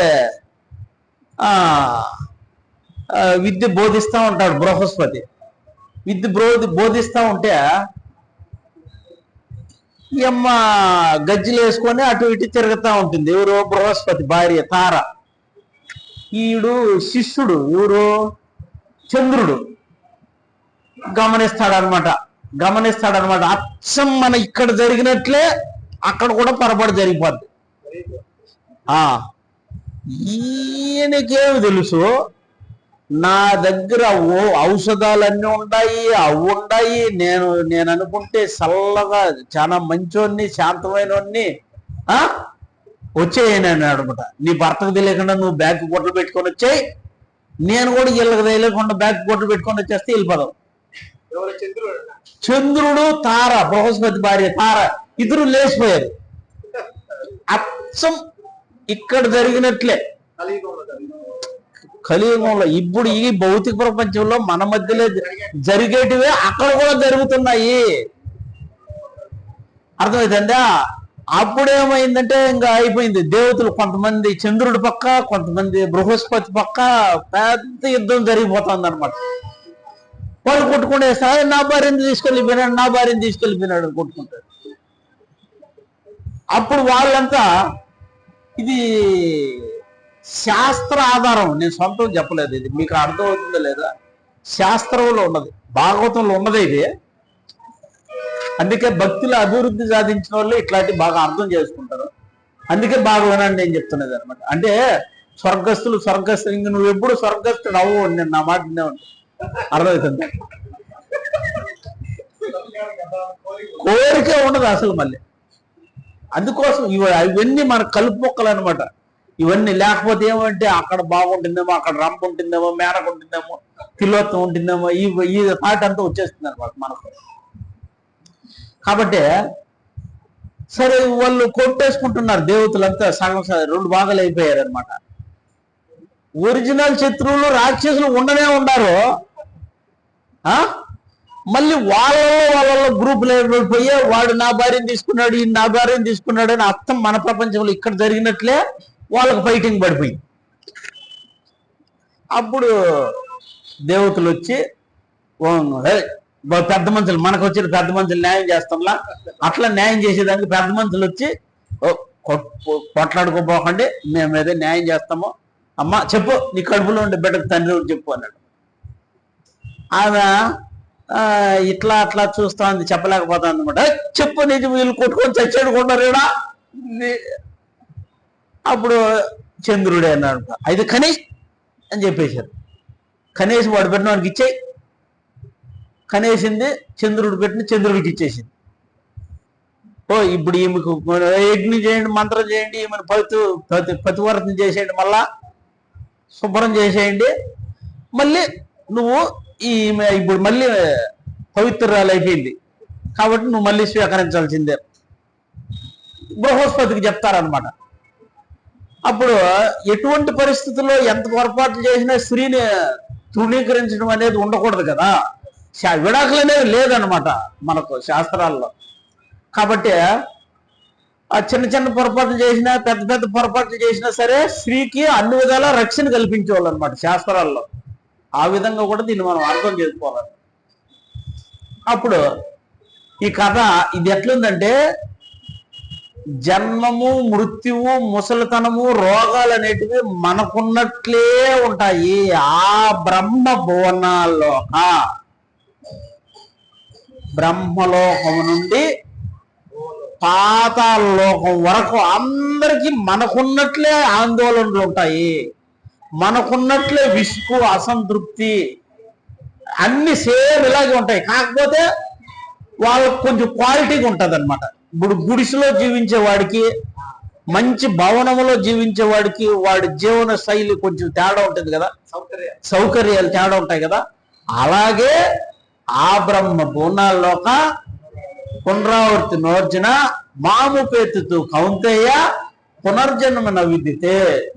నువ్వు బ్రహ్మలోకం నుండి పాతాళ లోకం వరకు అతల సుతల తలాతల మహాతల ఏ లోకానికి పోయినా, ఇంద్ర చంద్ర సూర్య ఏ లోకానికి పోయినా నీకు జన్మం ఉంది, మృత్యు ఉంది, ముసలితనం ఉంది, ఈ త్రిగుణాల బాధ అనేది ఉంది. దీని నుండి నువ్వు బయటపడాలంటే తద్ధామ పరమమ్మ, నా ధామంలో అయితే ఇది లేదు, ఈ గుణ ప్రభావం లేదు, ఈ త్రిగుణ ప్రభావము లేదు. కాబట్టి ఇప్పుడు మనము మంచిదే, ఆ గుడిసెలో జీవించేదానికంటే పెద్ద భవనంలో జీవించేది మంచిదే. అట్లా ఈ మృత్యులోకంలో జీవించేదానికంటే కూడా 10,000 సంవత్సరాలు ఉంటాం ఇంద్రలోకంలో, ఆడ జీవించడం మంచిదే, బాగానే ఉంటుంది. కానీ వాళ్ళకు కూడా మరణం ఉంది, వాళ్ళకు కూడా మనువులు మారిపోతారు. మన్వంతరాలు మనువులు చదివారు ఎవరన్నా? మనువులు మారిపోతారు, దేవతలు మారిపోతారు, సప్త ఋషులు మారిపోతారు. అందరూ కూడా వాళ్ళకు కూడా పదవులే. మనవులకు 5 సంవత్సరాల పదవులు ఉంటాయి, అయితే వాళ్ళకు మన్వంతర కాలము పదవులు ఉంటాయి. ఇప్పుడు నెక్స్ట్ బ్రహ్మ ఎవరు చెప్పండి? మన బ్రహ్మ. నెక్స్ట్ బ్రహ్మ హనుమంతుడు. అరే నెక్స్ట్ ఇప్పుడుండే బ్రహ్మ అయిపోయిన తర్వాత నెక్స్ట్ బ్రహ్మ హనుమంతుడు బ్రహ్మగా రాబోతాడు అనమాట. నెక్స్ట్ ఇంద్రుడు ఎవరు అనుకున్నారు? అట్లా ఉండరు. ఇప్పుడు వాళ్ళు అప్పుడే రెడీగా ఉన్నారు పదవికి. ఇప్పుడు మనం కూడా చూడతాం, ఎవరన్నా అదే అనివార్య కారణాల వల్ల ఒక ముఖ్యమంత్రి పోయాడు అనుకోండి, ఇంకెవరో ఒకరు దానికి 10 మంది వస్తారనమాట పోటీ. బలిచక్రవర్తి ఇంద్రుడు అవుతాడంట నెక్స్ట్ మన్వంతరంలో. అట్లా వాళ్ళ పదవులు కూడా శాశ్వతం కాదు. అందుకే దేవతలు వాళ్ళు ఎట్లంటే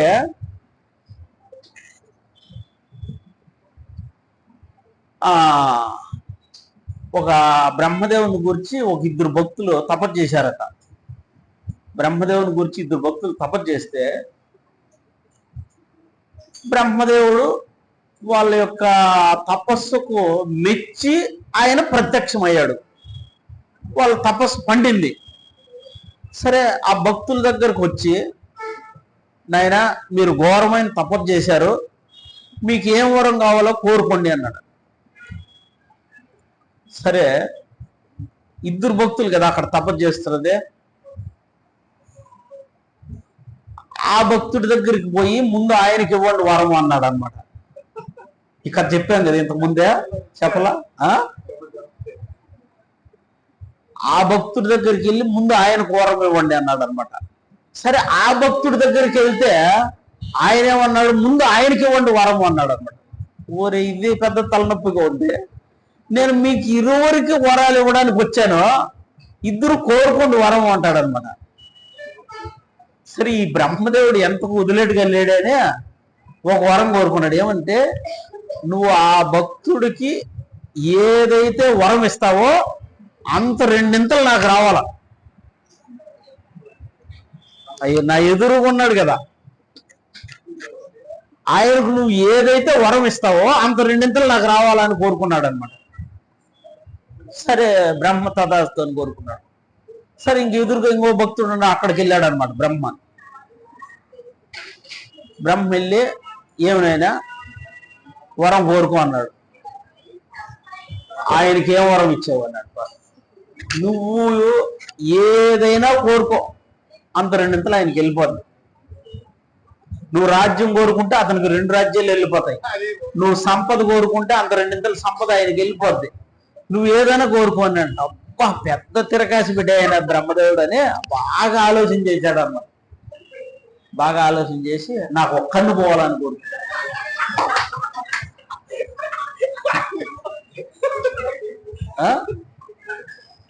నాకు ఒక కన్ను పోవాలా అని కోరుకున్నాడు.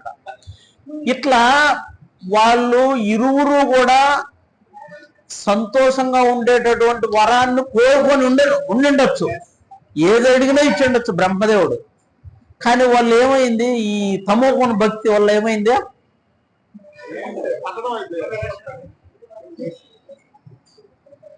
అట్లా ఎప్పుడుగానే పక్కనోడు చెడిపోవాలా, నేను బాగుపడాలా, నేను ఎప్పుడు నవ్వుతూ ఉండాలా, ఈయన ఎప్పుడు ఏడుస్తూ ఉండాలా, ఈ భావన భక్తుడికే మంచిది కాదు. ఇప్పుడు మనం చర్చించుకున్నాం, ఏం చర్చించుకున్నాము, సమస్త విశ్వమును ఆకర్షించువాడు భోక్త, అఖిలాండ కోటి బ్రహ్మాండ నాయకుడు ఎవరు, కృష్ణుడు. ఆ కృష్ణుడి కంటే శక్తివంతమైనది ఏది,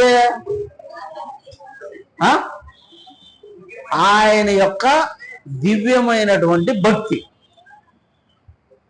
ఇదేమిది, అవునంతే. ఎందుకంటే ఆ కృష్ణుడిని కూడా ఆకర్షించగలదు కాబట్టి భక్తి, అందుకని కృష్ణుడి కంటే కూడా శక్తివంతమైంది ఈ భక్తి. అటువంటి భగవంతుణ్ణి మనం ప్రేమించాలంటే ఏం చేయాలా, అవును. ఇప్పుడు పెద్దలైన వెళ్తుంది అనుకో, శ్రీశైలం నుండి ఇంతలా హెవీ పవర్, ఇప్పుడు దానికి మనం బల్బు వేసామనుకోండి, ఏమవుతుందమ్మా, ఆ లైన్కి బల్బు, అందరూ నవ్వేస్తున్నారా ఒకేసారి, హెవీ వోల్టేజ్ బల్బ్ పట్టని పగిలిపోద్ది అనమాట. దాన్ని ఏం చేయాలి మనము, ఒక క్రమ పద్ధతిలో సబ్ ట్రాన్స్ఫర్ దాన్ని సపరేట్ చేసి చేసి చేసి మళ్ళీ మన ఇంటి దగ్గర కూడా ఒక మీటర్ పెడతాడు, ఆ మీటర్ పెట్టుకుంటే కూడా మన బల్బు పగిలిపోదు. కాబట్టి ఇప్పుడు కృష్ణుడి కంటే కూడా కృష్ణ భక్తే గొప్పది అయినప్పటికీ అటువంటి భక్తిని మనం పొందాలంటే ఆ పెద్దలేనికి బలి వేయకూడదు. దాసాన దాసాన దాస. ఇప్పుడు నా ధర్మం ఏమే, రూపేశ్వమును సంతోష పెట్టడం, అదే నా ధర్మం. ఈ కృష్ణుడు ఎవరో కూడా నాకు తెలియదు. ఏంది ప్రభు కృష్ణుడి గురించి ఎట్లా చెప్తున్నావు, ఆయన ఎవరో తెలియదంటే, అవును నాకు తెలియదంటే నా ధర్మం రూపేశ్వముని సంతోష పెడతా.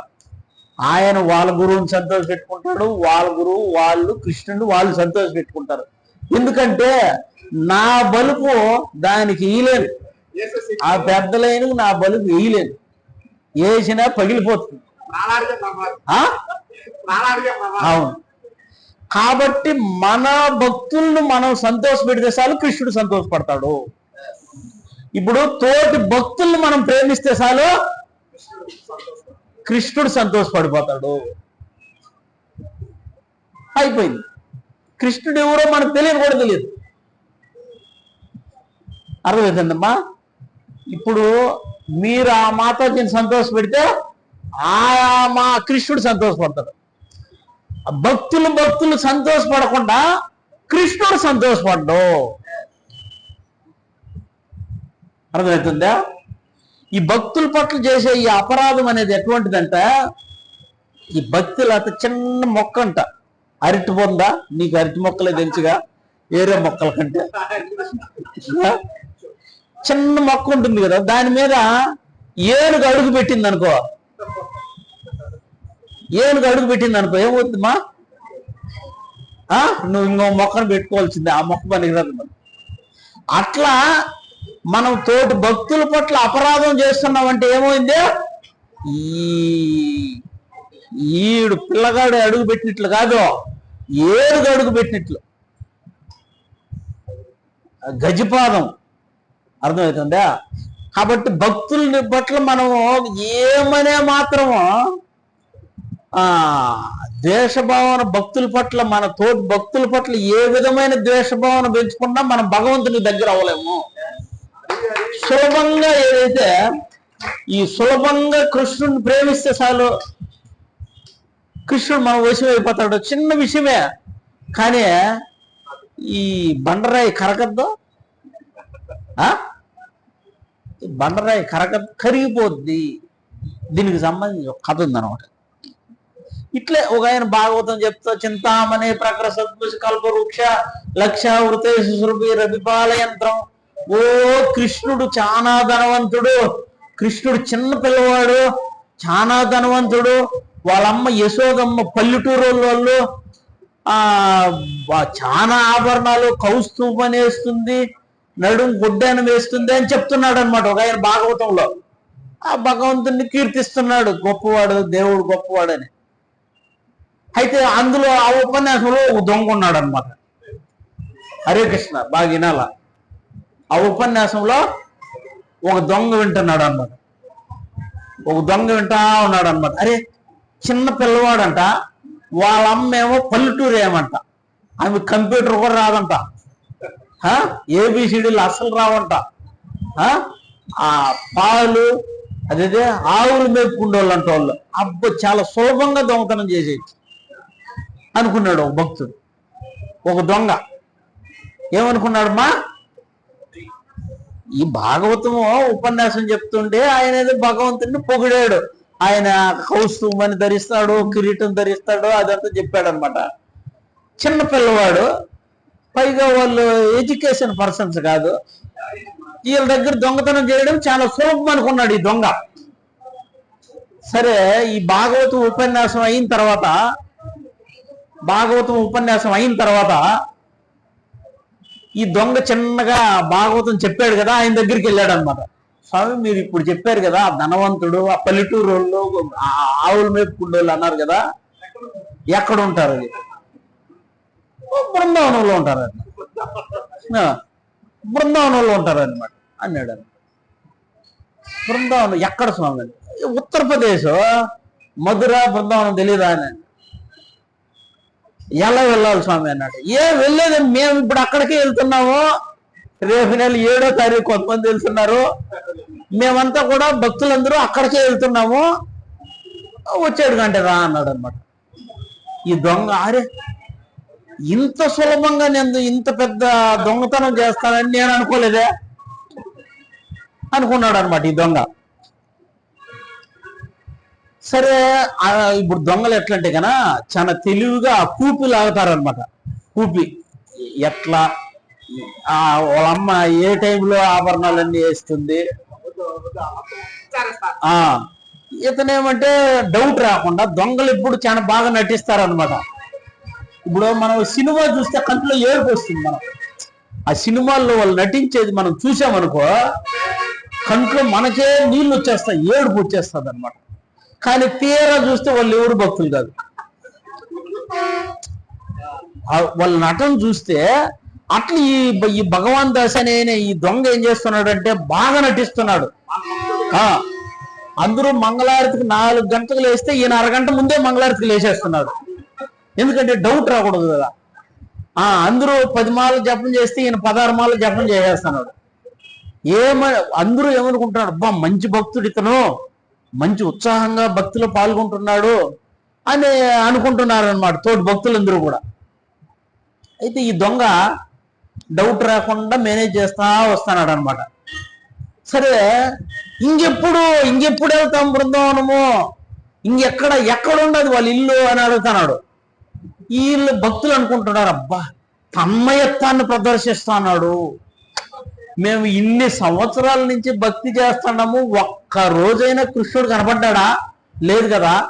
ఈయనకు చూడు కృష్ణుడిని, ఎక్కడ కృష్ణుడు, ఎక్కడ యశోదమ్మ అంటున్నాడే, ఎంత భక్తుడు ఇతను అని అందరూ వాడి కాళ్ళ మీద పడుతున్నారు అనమాట, దొంగ కాళ్ళ మీద.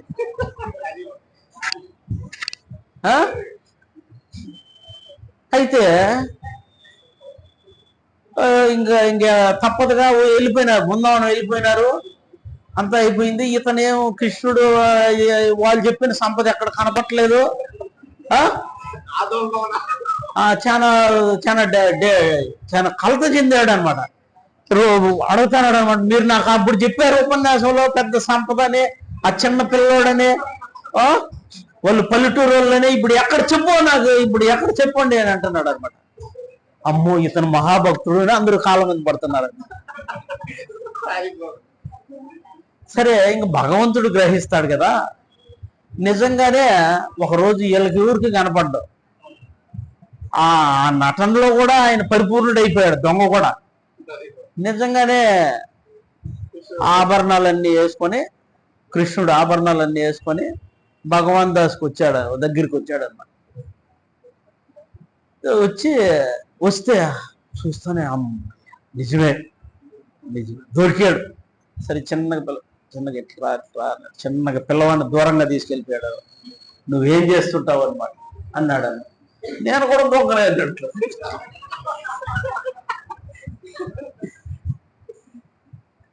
నువ్వు కూడా దొంగవేరా, నాతో చేతులు కలుపు, ఇద్దరు కలిసి చేస్తారు. అయితే నువ్వేం దొంగతనం చేస్తావు అన్నాడు. నేను ఇట్లే ఆభరణాలు అవి ఇవి దొంగతనం చేస్తాను. అయితే నేను కూడా దొంగలిస్తాను, అర్థమవుతుందా? నేను కూడా దొంగలిస్తుంటాను. ఈ వెన్న పాలు ఇట్లాంటిదో. ఓ మీరు పేదోళ్ళు కదా, మీకు డబ్బులు అవి ఇవి దొంగతనం చేయడం చేత కాదు కదా. అట్లే నువ్వు చిన్న చిన్న దొంగతనాలు చేసాడు, నేను పెద్ద దొంగలే అని ఇద్దరు ఫ్రెండ్స్ అయిపోయారు అనమాట. రోజు ఇతనికి పిల్లవాడిని ఒంటి మీద ఉన్న నగలు దోసేయాలనే కోరిక చచ్చిపోయింది. ఎప్పుడు కూడా ఈ దొంగ ఈ పిల్లవాడు సాంగత్యం చేయాలనే కోరిక వచ్చేసింది. చిన్న దొంగ రాలేదే, మనకు వెన్న దొంగ కదా, ఆయనకు చిన్న దొంగ. ఈ చిన్న దొంగ వస్తే కొంచెం సేపు సాంగత్యం మాట్లాడకుండా ఉండలేకుండా ఉన్నాడు అనమాట. అయితే కొద్ది రోజులు కృష్ణుడు సాంగత్యం ఇచ్చి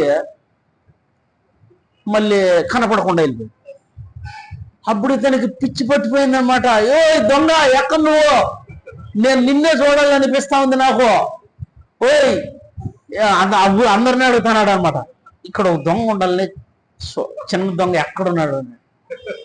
ఏ దొంగతో నీకేం పని అంటే, మీరు చెప్పండి నేను ఆయన చూడాలని నా కోరిక వచ్చేసింది. దొంగ ఎక్కడున్నాడు చెప్పండి, దొంగ ఎక్కడున్నాడు. దొంగ దోసుకున్నాడు, వెళ్ళిపోయినాడు. ఈయన హృదయంలో మనసు దోసుకున్నాడు, వెళ్ళిపోయినాడు. దొంగతనం చేసినాడు, ఆడు ఉంటాడా? దొంగతనం చేసినాడు ఏదన్నా కానీ ఆడు ఉంటాడా? దోసుకున్నాడు, వెళ్ళిపోయాడు.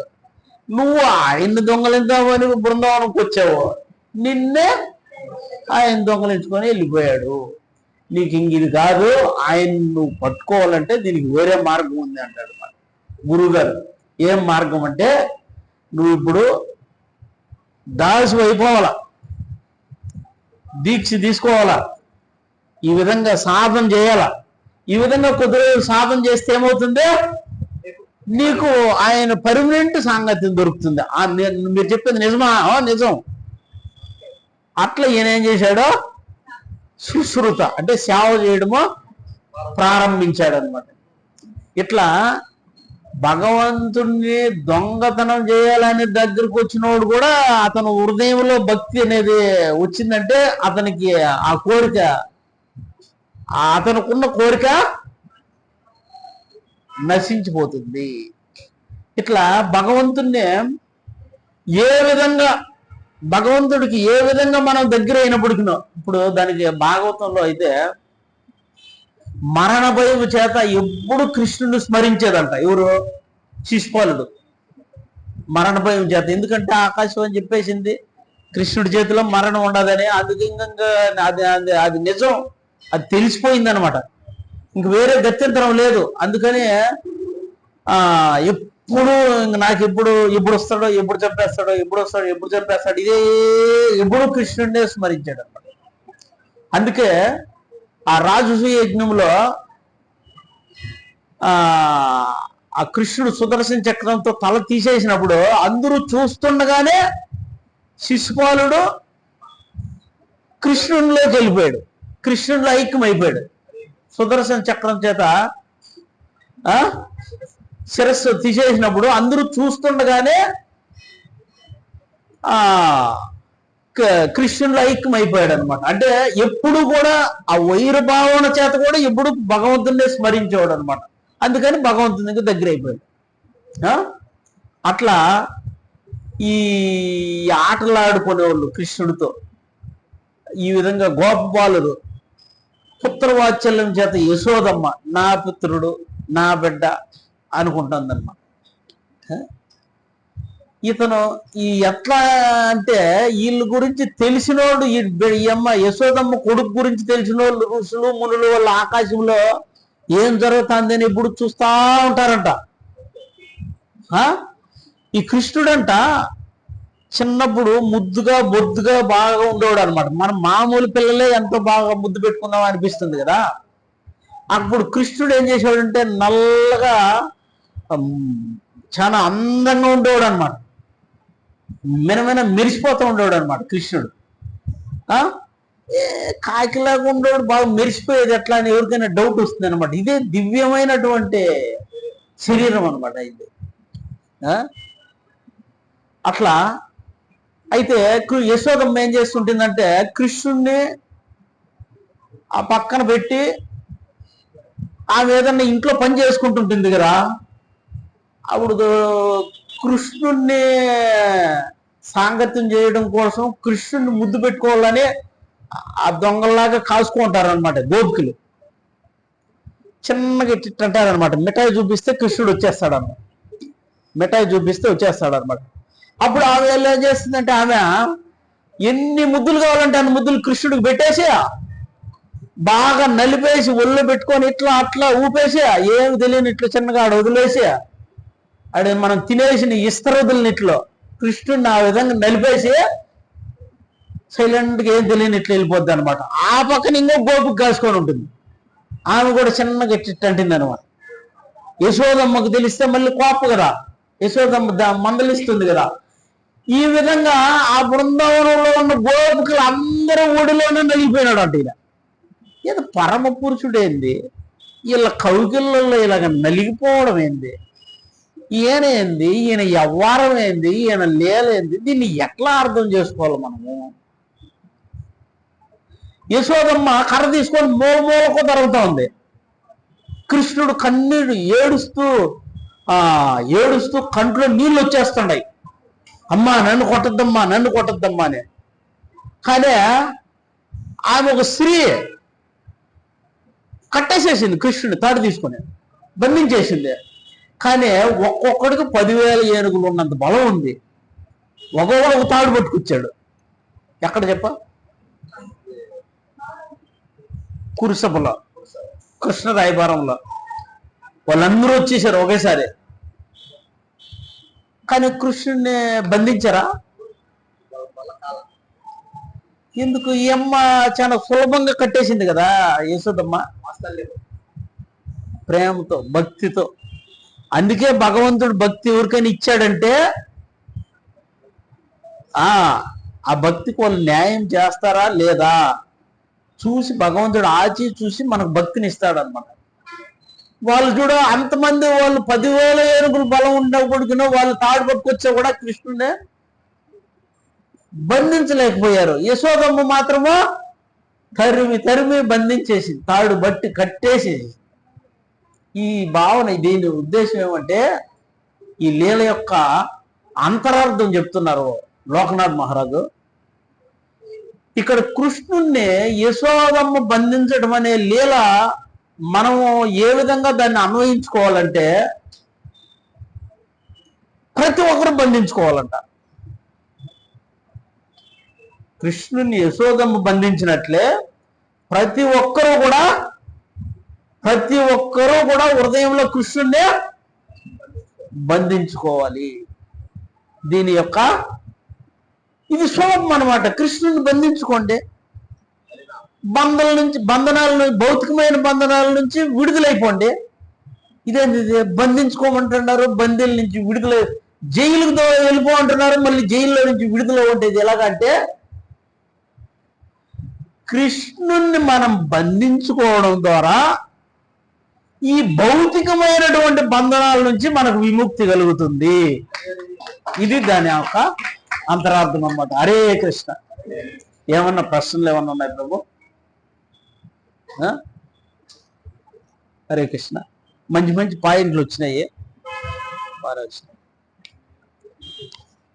ఏమన్నా ప్రశ్నలు ఏమైనా ఉన్నాయా మాతాజీ? ఏమన్నా ప్రశ్నలు ఏమన్నమ్మా? ఏం ప్రశ్నలు లేదా అంటే బాగా అర్థమైపోయింది, అందుకే ప్రశ్నలు. ఏదైనా డౌట్లు ఉన్నాయా?